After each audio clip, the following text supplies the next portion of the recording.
There is a moment, you have experienced it, where someone walks into a room and something shifts. You cannot name it. You cannot explain it, but something in you responds. That is not romance. That is not fate. That is your brain running one of the most sophisticated evaluation systems in the known universe in under 200 milliseconds.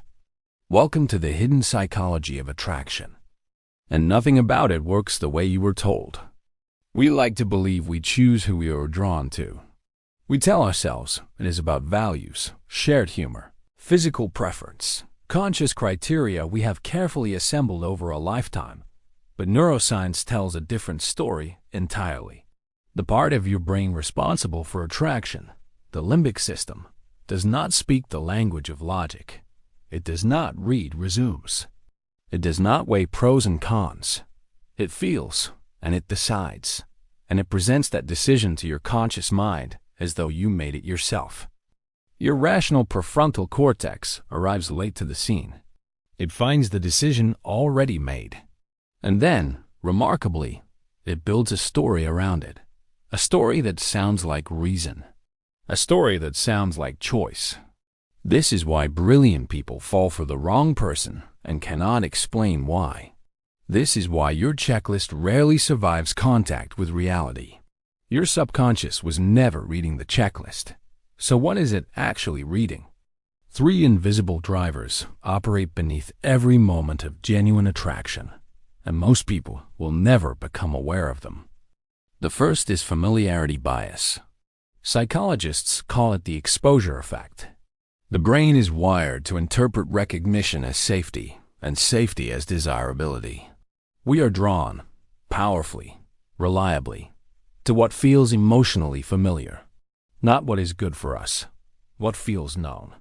This is why patterns repeat across relationships. You are not making the same mistake. You are following the same signal. The second driver is emotional mirroring. When 2 nervous systems synchronize, when your breathing, your rhythm, your emotional cadence begins to match another person's, the brain registers connection at a cellular level. This is not metaphor. This is measurable. Attraction, in many cases, is 2 bodies recognizing each other's frequency. The third driver is scarcity signaling. What is scarce is perceived as valuable. This is basic economics. But it is also basic neurology. When someone is fully, immediately, unconditionally available, the brain deprioritizes them. Not out of cruelty, out of ancient evolutionary programming that equates perceived value with perceived demand. Here is the reframe that changes everything. Attraction is not weakness. Attraction is not irrationality. Attraction is wiring, ancient, elegant, and largely invisible to the person experiencing it. And the moment you understand the wiring, you stop being controlled by it. But this raises a question far more powerful than anything we have covered so far. If attraction is wiring, can it be rewired? Most people spend their entire lives trying to become more attractive. They optimize the surface, the appearance, the words, the performance, and yet something remains perpetually out of reach. That effortless, undeniable pull that certain people carry without even trying. Here is what those people understand that most never will. Attraction is not something you earn. It is something you emit. Your subconscious is being read, constantly, invisibly, by every nervous system in the room. The question is no longer why does attraction happen? The question is far more powerful, far more personal. What signal are you broadcasting? And do you even know? Because here is the uncomfortable truth. Every version of you that has ever walked into a room has been communicating something. Through posture, through eye contact, through the energy of someone who needs validation versus someone who has already granted it to themselves. You were never silent. You were never invisible. You have always been transmitting. The only question is whether what you transmit reflects who you actually are. Presence is not charisma. It is not charm. It is not a performance you rehearse or a technique you deploy.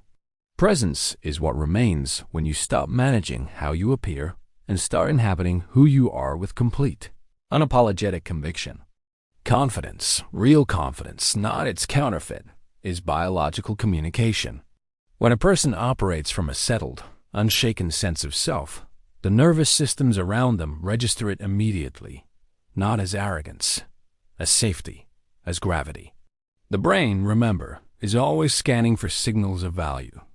And nothing signals value more reliably than someone who has already decided their own worth and requires no external confirmation to maintain it. This is why certainty attracts in an uncertain world.